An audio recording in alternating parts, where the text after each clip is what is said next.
In Leviticus chapter 23, verse 24, is the operative scripture for this day. Speak to the children of Israel, saying, in the 7th month, in the 1st day of the month, that's today, you shall have a Sabbath, a memorial of blowing of trumpets, a holy convocation. You shall do no servile work therein, but you shall offer an offering made by fire unto the Lord. Now, it's often been said that a little learning is a dangerous thing. And since the freeing of the slaves that took place in the church a few years back, and the adaptation of Strong's Concordance and all different versions of the Bible to computer Bible search programs, there has been an explosion of what I would call a little learning. People have noticed, for example, that the word trumpets is absent from the Hebrew text, and that the word for blowing can mean shouting. It can mean. It can also mean blowing on a trumpet, as a matter of fact. Never mind that thousands of years of tradition and every major translation makes it a blowing of trumpets. It is now, for some people, the feast of shouting. I'm having a hard time visualizing that. I sort of imagine a group of people standing around shouting. Just exactly how would you observe a feast of shouting is an interesting question for me. However, I will say this, that most of you, not all of you, but most of you have already been shouting since you got here. Because singing in rhythm and in sync way of shouting out the praises and the glory of God. I remember seeing a television interview by, it wasn't Placido Domingo, it wasn't Jose Carreras, it was the third tenor. I can't think of his name right now, I've got a block on him. But anyway, he was saying, Pavarotti. He was saying that whenever he first studied opera, the first thing in his voice lessons they didn't sing. He brought him in and had him shout. He had to learn how first to shout. And only after he learned how to shout was he able then to form the shout into a musical sound that could be heard without amplification, without any help whatsoever, in an opera concert hall. Because opera was designed long before there was any electronic help, long before any of the modern musicals where they put a wire on their singers and they don't have to project. Long before that, any help whatsoever. So the opera singers, the choruses all shouted the songs and brought them off the back wall of the theater. So the Feast of Shouting, I guess, in a sense, when you stand up and we all sing as we do, I guess, in a way, get to shout on this day. Now, if you haven't shouted yet, you will get another chance in the closing hymn today. There were two kinds of trumpets in Israel of old. One of them was the shofar. And all of us probably, is there anybody here, I'm not going to ask for show of hands, but anybody here who has not seen the movie The Ten Commandments? I mean, I think by now surely every human being has seen that movie. If not, you'll get a chance come Christmas time or come Easter next year. But anyway, the shofar is the ram's horn that is blown. Has a particularly mournful, long sound. But there was another trumpet that existed, and I don't know why people didn't pay much attention to this, because this is one of the developments. A reference to this in Numbers, the 10th chapter. The Lord spoke to Moses, of a whole piece shall you make them, that you may make use of them of assembly, and for the journeying of the camps. And when they shall blow with them, all the assembly shall assemble themselves together at the door of the tabernacle of congregation. But if they blow with one trumpet, then the princes, who are the heads of the thousands of Israel, shall gather to you. But when you blow an alarm, then the camps that lie on the east part shall go forward. When you blow an alarm the second time, the camps that are on the south side shall take the journey. They shall blow an alarm for their journeys. But when the congregation is to be gathered together, you shall blow, but you shall not sound an alarm. What's the difference? Well, by now I think all of us know the difference is that you can say you play some particular tune. Anyone who's ever been in the military knows the difference between reveille and taps. We also know chow call. We also know to the colors. We also know, the various and sundry calls that come out from time to time. You do a little duty on a ship or on a military base for a while, and after a while, you know what the call means. It's a sound on a trumpet or sound on a bugle, actually, in the military, that tells us what time it is, what it is we need to do, and those things at this time, at any given time of the day. Well, Israel had silver trumpets. The silver trumpet, I have little doubt, had a much higher pitch than the shofar, and probably could be heard a little further, and they would come off of the rocks and echo around, a piercing sound that would reach out to the farthest parts of the camp and tell people it's time to move, it's time to come in, it's time to assemble, it's time to go. The sons of Aaron the priests shall blow with the trumpets, and they shall be an ordinance for you forever throughout your generations. I know in years gone by people have inquired as to how it is that we don't blow trumpets on these days, and the old answer always was, well, we don't have the sons of Aaron to blow on those trumpets. In fact, this particular silver trumpet, this kind of silver trumpet, I don't think we have or even know particularly what they would be like if we did blow upon them. I think that almost any sort of trumpet, cornet, French horn, or anything else would serve as something to blow on this day. But that particular part of things we have never done. I say never done. It has been occasionally done when there were people around who could play the trumpet. And I have no idea whether there's anyone in here who can do that or not. The only times I have ever put those things to my lips and tried, nothing came out that sounds the least bit like Doc Severinsen. He said, if you go to war in your land against the enemy that oppresses you, you shall blow an alarm with the trumpets. You shall be remembered before the Lord your God, and you shall be saved from your enemies. Also, in the day of your gladness, your solemn days, the beginnings of your months, you shall blow with the trumpets over your burnt offerings and over the sacrifices of peace offerings, that they may be for a memorial before your God. I am the Lord your God. Now remember, when he talked about blowing the trumpets on this day, he said it shall be a memorial of the blowing of trumpets. This silver trumpet that was blown over the offerings as a memorial, I presume, was the trumpet that was blown on the Feast of Trumpets at this time. I have also little doubt that there was much celebration, much shouting, probably singing, and so forth in Israel at that time. So the Feast of Trumpets is a memorial. A memorial of what? That's the interesting question for me. You know, as we look at the holy days throughout the Bible, it's always been tempting for people to look at them and say, well, those are Israelite holy days. And they're memorials of the events in Israel's history. You know, the Passover and the days of unleavened bread all have very strong Israelite historical meanings to them. When you come to the Feast of Pentecost, there's not so much historical, it's more of an agricultural festival. And then, of course, the Feast of Tabernacles has its historical significance in dwelling in booths when they came out of Egypt. The Day of Atonement is rich in Jewish symbolism, but once again here, not so much historical. But all of the typology of that holy day is there for you to study, to think about, and to learn from. The Feast of Trumpets is, as far as the Old Testament is concerned, and any symbolism there, probably the quietest, the most barren of all the holy days when it comes to symbolism. There is no connection to agriculture, and there is no particular connection to Israel's history. There's no special connection to the Exodus. There's nothing special about what they have done, but it still is a memorial of the blowing of trumpets. This festival seems to fit in neither one of those places. And this leads me to think that the meaning of this holy day must be more prophetic than it is historical. If you'll recall, and those of you who had a chance to hear the sermon last year at the Feast of Tabernacles, the first day, I talked about how the holy days are like the layers of an onion, that you have on the surface the obvious sort of Jewish historical meaning. But as you begin to peel those layers back on the holy days, you begin to find not merely Jewish historical meanings, you begin history. You begin to find prophetic history. You begin to find eschatological, that is end-time meanings to them. You find soteriological, that is salvation-oriented meanings. And Christological meanings, that is orientation to Jesus Christ and what He means. So these holy days are incredibly rich in their symbolism. Now, here we come to this symbol, this particular one, and we ask ourselves, what might it possibly mean?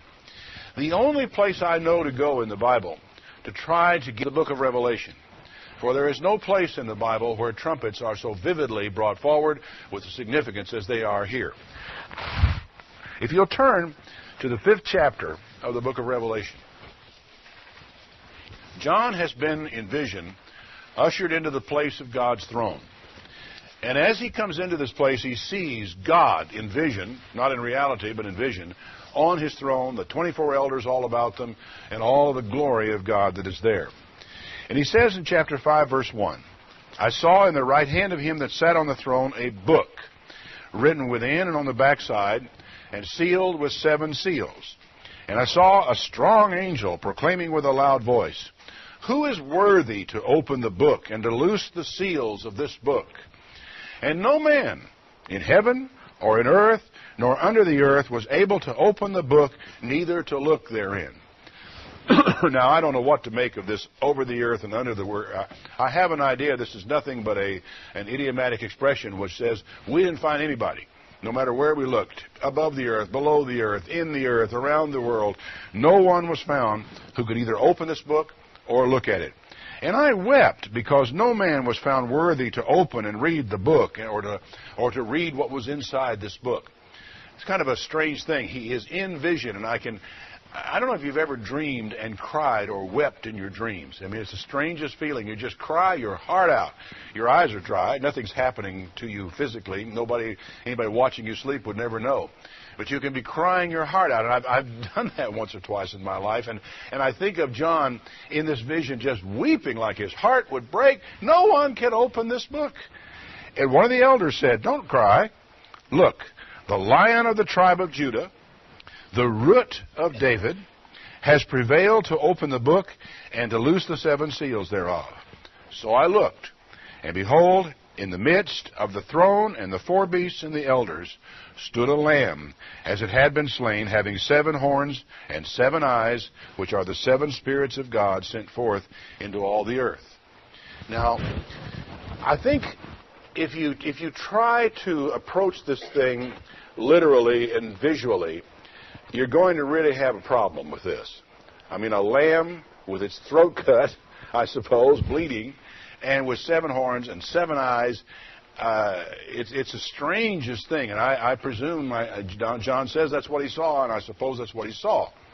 But what you need to understand when you read through this is the concept of iconography. Iconography is the study of icons, and there's a use of icons to convey meanings to people under various circumstances. How many of you have computers? Okay. Well, if you operate on your computer, you already know what an icon is, because whether it's a Mac or an Apple or a PC, everybody now is using some Windows version of something that has across the top of the screen little pictures. Icons are just little pictures. They're not realistic pictures. They're just pictures that represent something. And so there's a little picture of a little tiny printer up there. And if you click on the printer, it's supposed to take you through the steps to print your document. That's an icon. And it doesn't look like really a printer very much. If you've been around bus stations, air terminals, other places, and public places, you're also familiar with these little signs that show a man, or just a rough figure of a man and a rough figure of a woman on those signs. Almost anybody could tell looking at them, one of them's a man and one of them's a woman. What do they mean to us? Men's room, women's room. In England, they would call them the toilets. Here we call them the restroom, where nobody goes to rest. But nevertheless, that's what they are. These are icons that they put on the wall, and they serve, I don't know where all this stuff comes from, but the beauty of them is they transcend language. You do not have to speak English. You do not have to be able to read even to be able to know where the men's room is if you're in an airport. And so it is with so many highway signs now have icons up them. They have icons to show us there's a hill ahead. They have icons to show us there's a foot crossing ahead. We're surrounded by icons all the time and think nothing of it. Well, in ancient history, there is a system really of icons, and the study of these through history as to what they meant at different times is fascinating. The winged fiery serpent meant something in ancient times.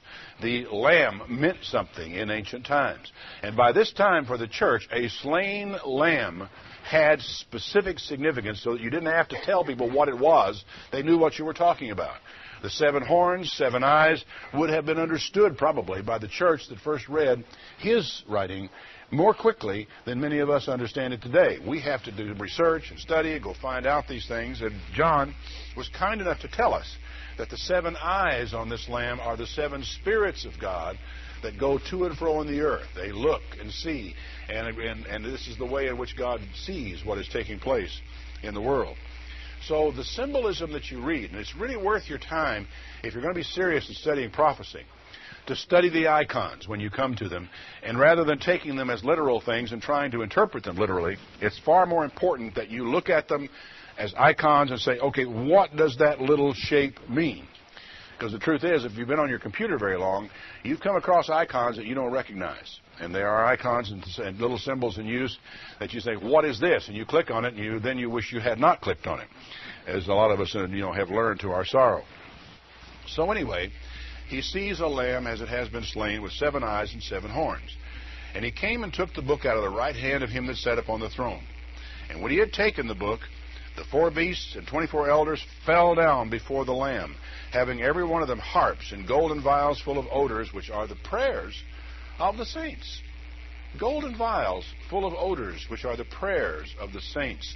Your prayers are actually in the presence of God and are there as this is going on.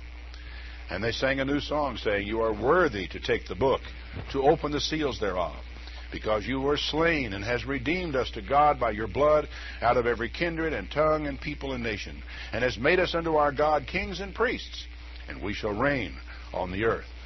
Behold, I heard the voice of many angels around the throne, the beasts, the elders. The number of them was 10,000 times 10,000 and thousands of thousands, singing with a loud voice, worthy is the Lamb that was slain, to receive power and riches and wisdom, strength, honor, glory, and blessing. And every creature which is in heaven and on the earth and in the earth, and such as are in the sea, and all that are in them, heard I saying, blessing, honor, glory, and power be unto him that sits upon the throne, and to the Lamb, forever and ever.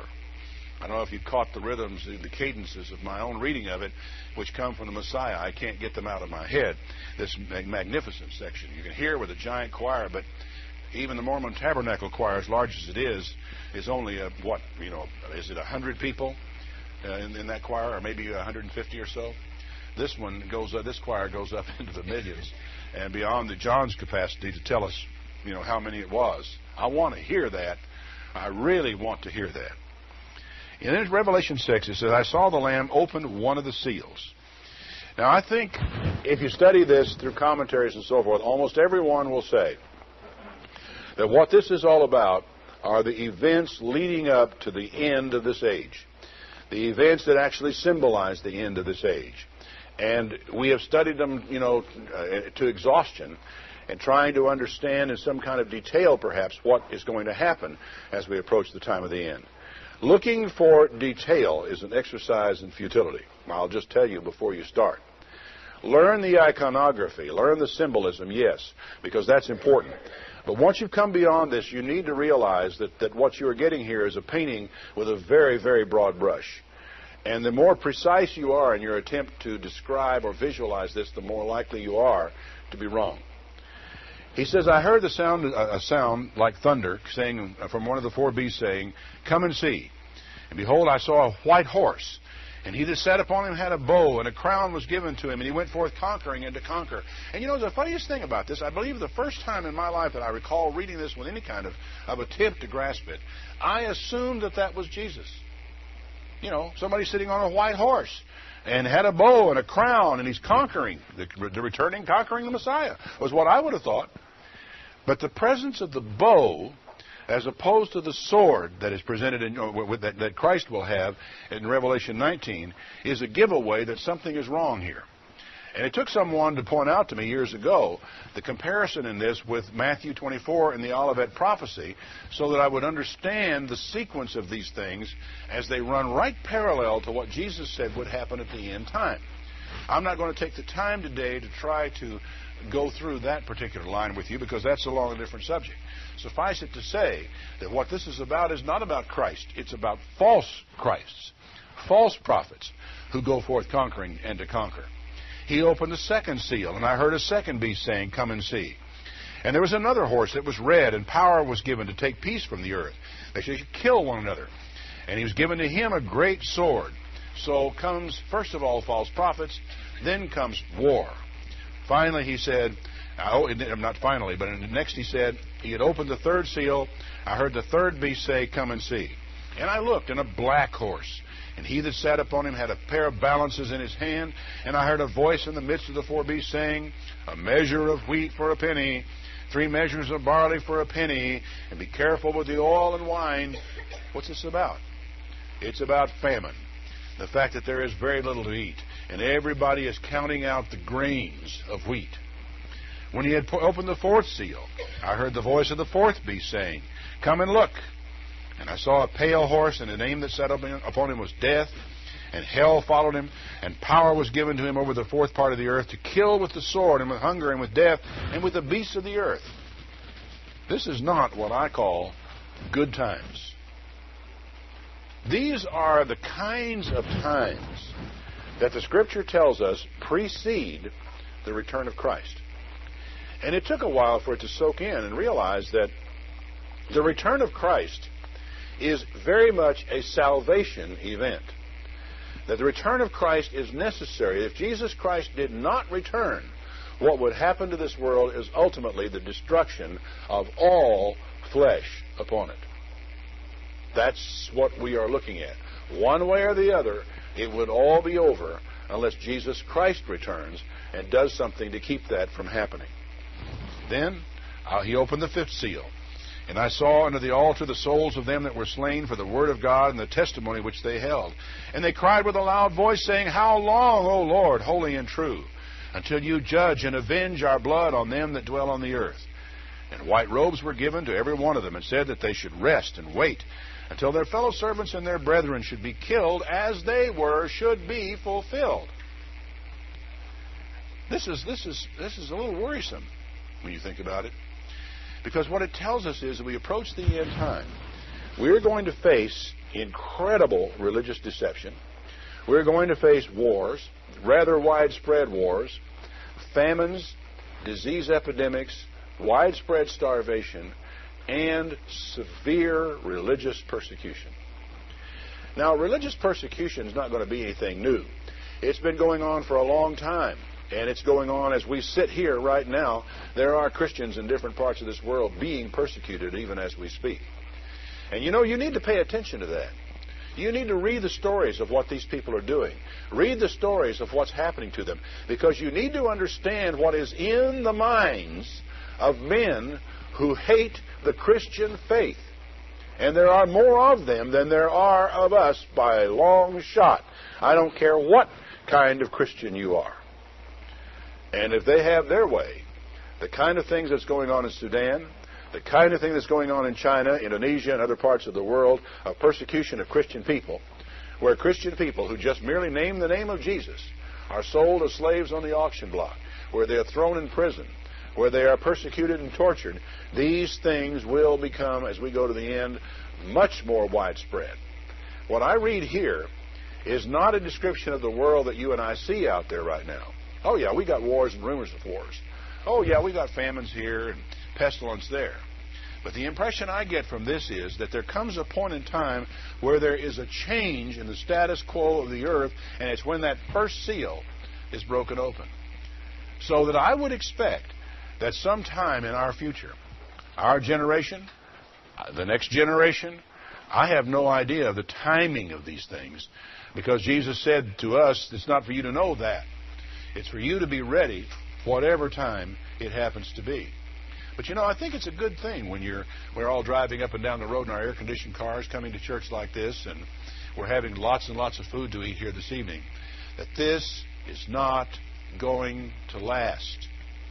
And that somehow or other we're going to have our sights, our minds, and our hearts fastened on something greater than this.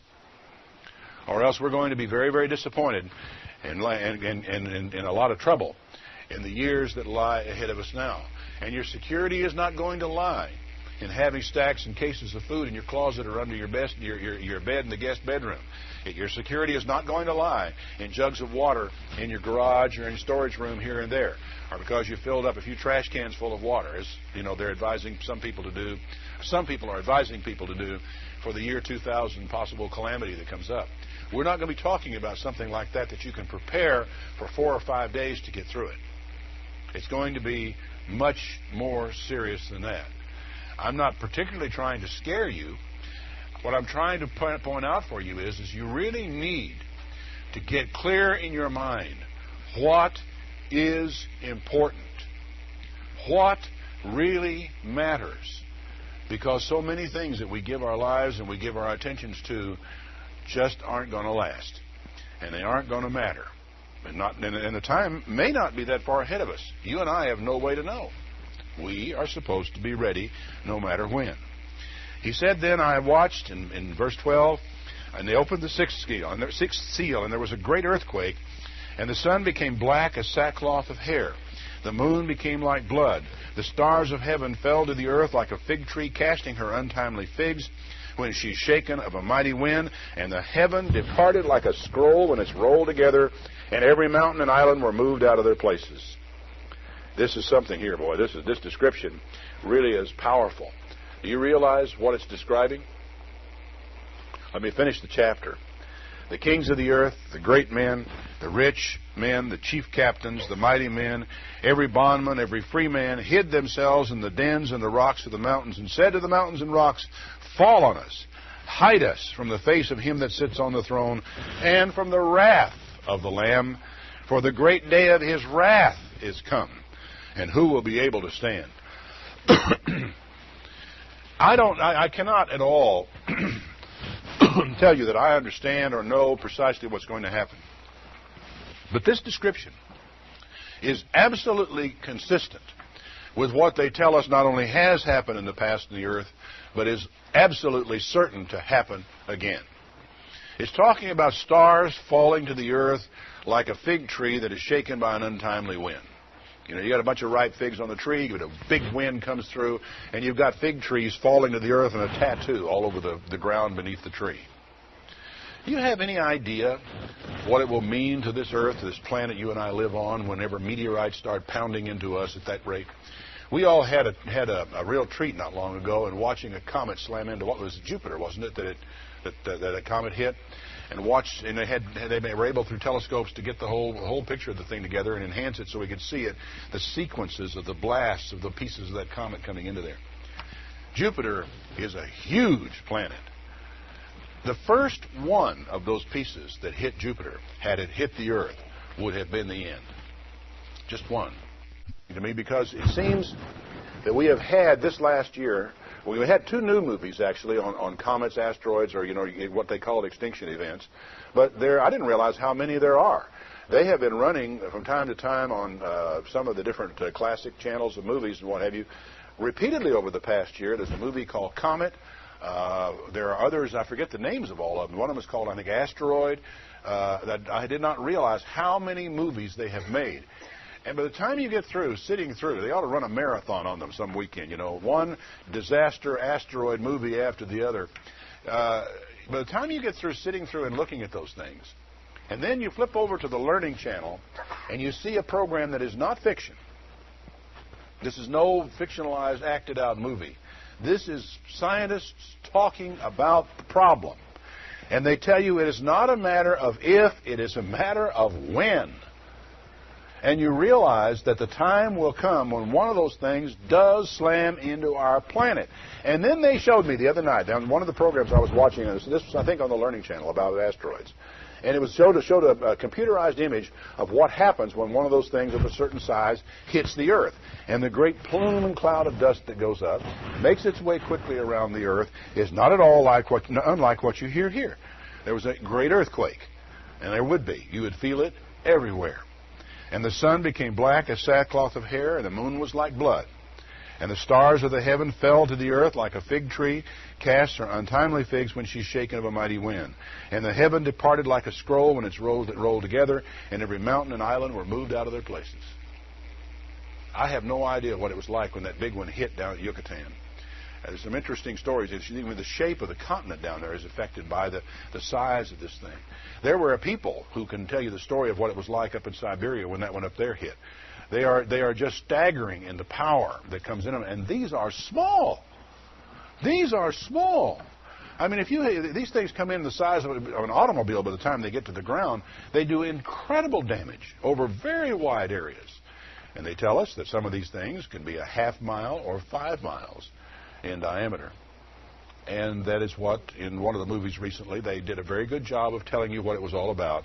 It is an extinction event. It means, you get that, there is no life left on the planet. What is described here is less than that. What is described here is a shower of the things of a certain size, and of sufficient size to turn the sun black, to turn the moon to blood, to create a terrible disaster as far as the world agriculture is concerned. Now, this is a prophecy in the Bible 2,000 years ago that said, this is out there. God knows where all those things are. God knows precisely what the calculations are. He knows precisely when we will come into the orbit and run into contact with these things. This could be a comet, and in fact it probably is a comet with the multiple pieces of it that actually would come to Earth. So when I read this, I read something that is really as new as yesterday. I mean, it's today's science, as a matter of fact, and yet it was written 2,000 years ago as a description of an incredible crisis that's going to happen on the face of this planet. And that is only the 6th seal. And it comes at a climax of world events that are disastrous, to say the very least, in their implications. All things that man has done to man. Wars, and the wars that lead to famine, and the famine that leads to pestilence, and all the things that are done, the religious persecution, all of the violence that's going on among men, which Jesus said that the time would come that unless God intervened and stopped it, there would be no flesh saved alive. He is saying that man would manage to get rid of all life on this planet, whether the asteroids came or whether the asteroids didn't. In fact, it may turn out that the asteroids themselves are a factor in salvation. Then there is a pause while a category of people on this planet are marked by God for preservation. It's 144,000. That number, I think you can be absolutely certain, is symbolic and not real.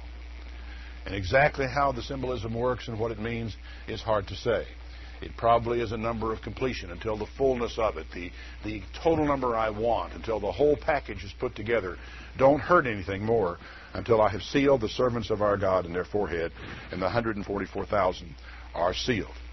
Then the 7th seal is opened, chapter 8, verse 1. And there was silence in heaven for the space of about half an hour. Everything went completely quiet. And I saw 7 angels which stood before God, and to them were given 7 trumpets. And another angel came and stood at the altar, having a golden censer. And there was given to him much incense, that he should offer it with the prayers of all the saints upon the golden altar which is before the throne of God. And I will tell you something. By the time we get to here, there will be a lot of prayers of the saints up there to provide incense by this time. Because I don't know where you will be, and I don't know where I will be, but you and I will be praying. We may be praying at the top of our voice wherever we are when this type of thing is beginning to come to pass. We will find a way to get to our knees. We will find a way to call out to God. We'll find a way that it will come all the way from our heart and from the center of our being to pray to God at that time. The smoke of their incense came up with the prayers of saints and ascended before God out of the angel's hand. And he took the censer, he filled it with fire on the altar, and threw it into the earth, and there were voices and thunderings and lightnings and an earthquake. And the 7 angels, which had the 7 trumpets, prepared themselves to sound. They are now going to put those to their lips, blow on the trumpet, and each time, each successive thing that they do opens up something new. All 7 of these trumpets now comprise the 7th seal of Revelation. The first angel sounded, and there followed hail and fire mingled with blood, and they were cast upon the earth, and the 3rd part of the trees was burned up, and all green grass was burned up. I've often wondered about this hail and fire. But there is one way in which you can get hail and fire, or something like hail, and that is with small meteorite shower again. Very small objects, small enough that they're only maybe the size of a marble or smaller by the time they actually get to the ground. But they are on fire, as any meteorite would be by the time it gets there. But a tiny, maybe even BB-sized one, by the time it hits the ground, will be burning brightly and cause enormous damage. and set fires. The second angel sounded, as it were, a great mountain burning with fire was cast into the sea. And the third part of the sea became blood. The third part of the creatures were died in the sea that had life, and the third part of the ships were destroyed.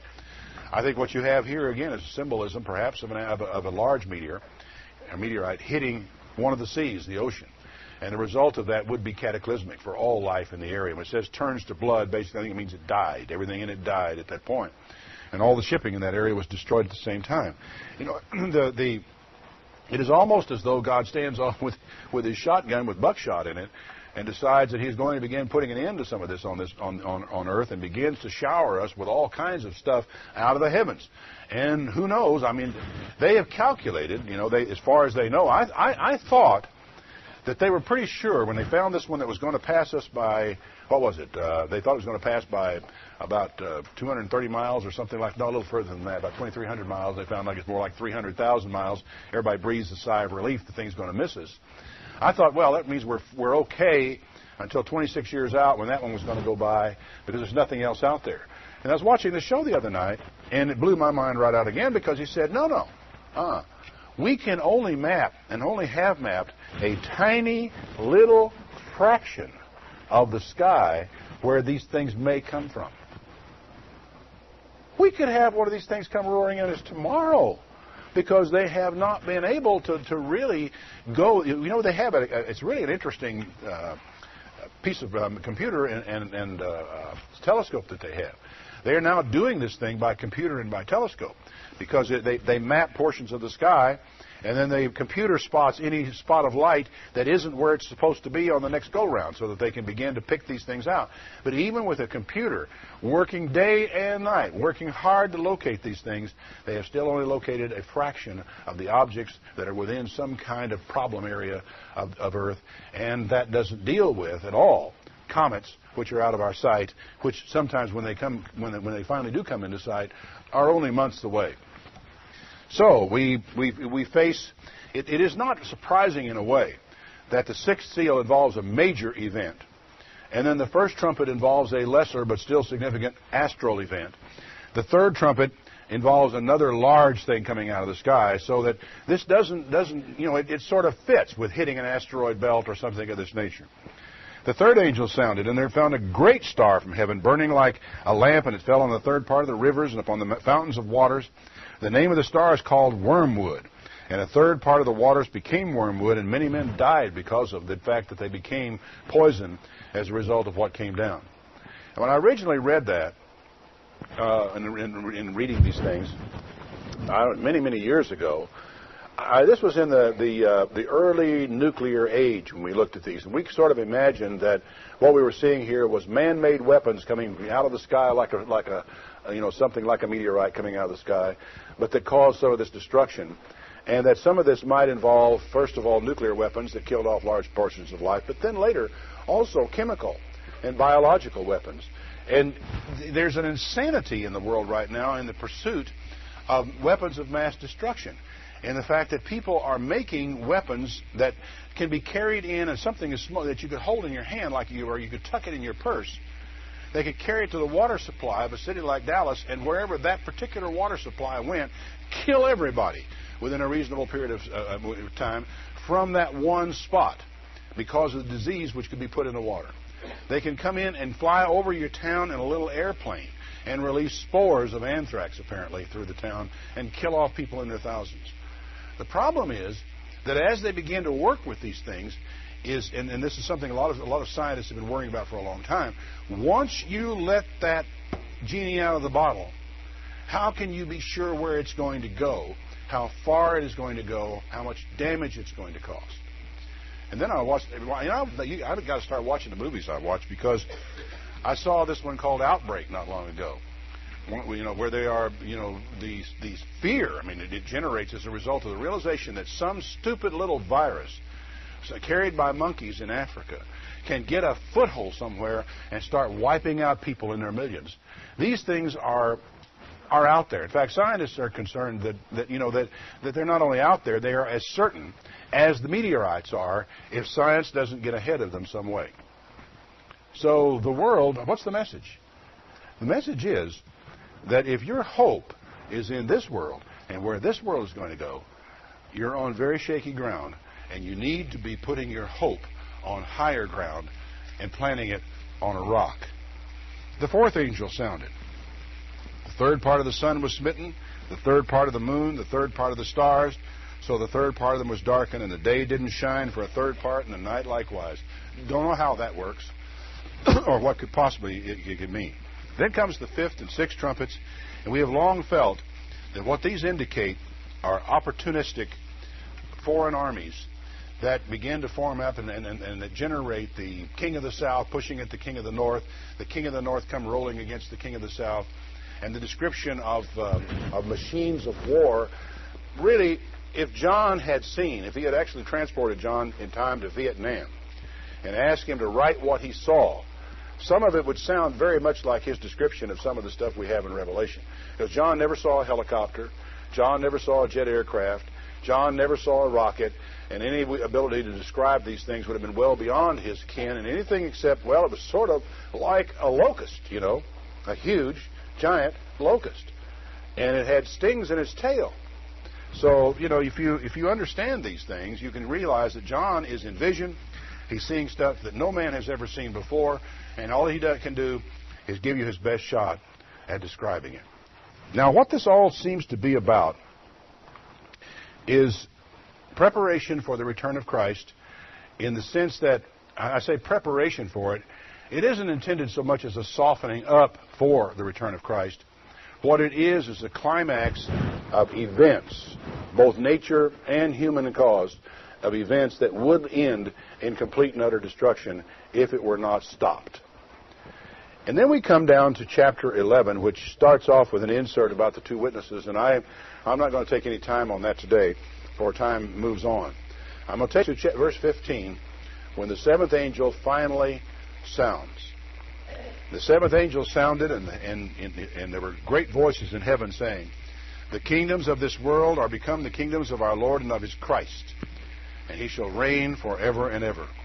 And the 24 elders sat before God on their seats. They fell on their faces and worshiped God, saying, "We give thanks, O Lord God Almighty, which are and were and art to come, because you have taken your great power and have reigned."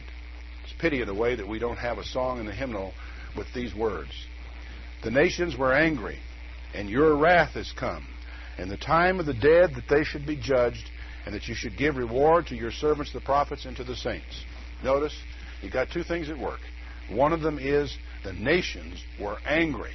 And a great deal of the destruction that we read about in Revelation is from the nations. But your wrath is come. God's fury has come as well. He said, "It's time to give reward to your servants, the prophets and the saints, and them that fear your name, small and great, and should destroy them that destroy the earth." There is a category of people called them here who seem to be in the process of destroying the earth, and it is only God and his power and his mercy that stops them. "And the temple of God was open in heaven, and there was seen in his temple the ark of his testament, and there were lightnings and voices and thunderings and an earthquake and great hail." It's a time when nearly everything is brought to a stop. The seventh trumpet also includes the pouring out of 7 vials. They are vials of the wrath of God. Man, of course, has spent a lot of time trying to kill each other off down through the generations. And man has managed to come up with weapons of destruction which boggle the mind. And God, it seems, comes to a point in time where he says, enough. You want to see destruction? I will show you destruction. You want to see disease? I will show you disease. And God does what is necessary to finally, at long last, bring man to his knees. Because that's one place it seems that man most doesn't want to go. But there is another event that takes place here at this point in time. And it seems to take place before the vials of God's wrath are poured out. And it's back in 1 Corinthians, the 15th chapter. 1 Corinthians chapter 15. We used to talk a lot about the place of safety. And this one here is the ultimate. It is the ultimate safety from the ultimate destruction. 1 Corinthians 15 and verse 50. Now this I say, brethren, that flesh and blood cannot inherit the kingdom of God. Neither does corruption inherit incorruption. But I show you a mystery. We shall not all sleep, but we shall all be changed in a moment, in the twinkling of an eye, at the last trumpet. For the trumpet shall sound, and the dead shall be raised incorruptible, and we shall be changed. He's assuming at this point in time that there will be people, some of the people who read his letter will still be alive when these things take place, because John does not know the day or the hour. He has no idea that there's 2,000 years stretching out ahead of him before any of this comes to pass. And his presumption is that there will come a point in time at the end of these trumpets. Remember, he said, at the last trumpet. Where are you going to go in the Bible to find prophetically, some sequence of trumpets, if not Revelation? It's the only sequence I know of. And so it is all laid out before us. 6 successive trumpets, and then the last trumpet is blown. And he says at this time that the trumpet shall sound, the dead shall be raised, incorruptible, and we shall be changed. I think the description in 1 Thessalonians also says, with a shout of the archangel and the trump of God. For this corruptible must put on incorruption. This mortal must put on immortality. So when this corruptible shall have put on incorruption, and this mortal shall have put on immortality, then shall be brought to pass the saying that is written, death is swallowed up in victory.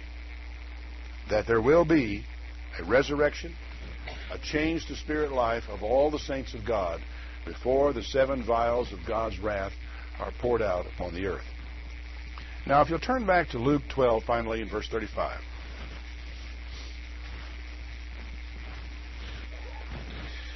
Here is a statement, I think, that speaks to us. It speaks to God's people in all generations. He tells this to the 12 apostles because of the singular task that lies ahead of them. But I don't think that we can ignore this, because it reaches down through all the generations and speaks to us as well. He said, let your loins be girded about and your lights burning. Stay up all night, he says, to be figuratively speaking. Keep the light on, keep your clothes at hand. And you yourselves like men who wait for their Lord, when he shall return from the wedding, so that when he comes and knocks, they may open to him immediately. Now, do you have the image? He said, keep the light on, keep your clothes on, and stay close at hand, so that when the knock comes, you can reach over and grab the door and open it, and your master will not have to stand outside in the rain or the cold or whatever elements that are there. So the master, from his point of view, he knocks on the door opens. That, he says, is what you need to be thinking about. Blessed are those servants whom the Lord, when he comes, shall find watching. Verily I say unto you, he will gird himself, make them sit down to meat, and will come forth and serve him. And if he come in the 2nd watch, or if he come in the 3rd watch, doesn't make, midnight, 3 o'clock in the morning, he'll find them ready for him. Blessed are those servants. If the good man of the house had known in what hour the thief would come, he would have watched and not suffered his house to be broken through. So, be ready, for the Son of Man comes in an hour when you think not. I can't help but think of that and look at the world around us, and with what I see as accelerating signs on every side, but you can't draw them on graphs, and you can't extrapolate them out, and you can't start making predictions about days and times. There's one of the things that, as I read through the prophets of the Old Testament, that worries me profoundly and very deeply, is that the description of the decay and the rot in Israel just before they went into captivity seems even worse than we are today. That the reservoir of goodwill and of good people and of generous and good-hearted people in Israel had gone far lower than it has gone in our country today. But our reservoir is drying up. I don't know of anyone who really would want to argue that particular point, that the reservoir of goodwill, the reservoir of good people, and of people who are willing to give of themselves for other people, seems to me to be getting smaller by the day in our world. And the time will come when our cultural condition and our circumstances in our world will be just about like the ones we read in Isaiah, Jeremiah, and Ezekiel. You may think we're there already. We're not, but we're headed that way as fast as we can go. And I know, as surely as I'm standing here in front of you, that the events described in these seals and in these trumpets lie ahead of us. And I think that they probably lie ahead of this generation. But then John thought the same thing. I will throw that in there because you aren't going to catch me setting any dates on this type of thing. What I think is the hardest job of all for us, though, it's easy when someone gets up in front of you and says, well, the Lord's going to be coming back here soon, and He's going to be here in the year 2002, and we've got to drive forward, and we've got to push ahead. And if you believe this person, you strive hard and you work hard, do you realize how much easier that is than the task that we really have, which is to be ready no matter when it is? Now, we can't obviously stay up all night, every night. That is symbolism. That's an illustration of the importance that lies upon us of being ready.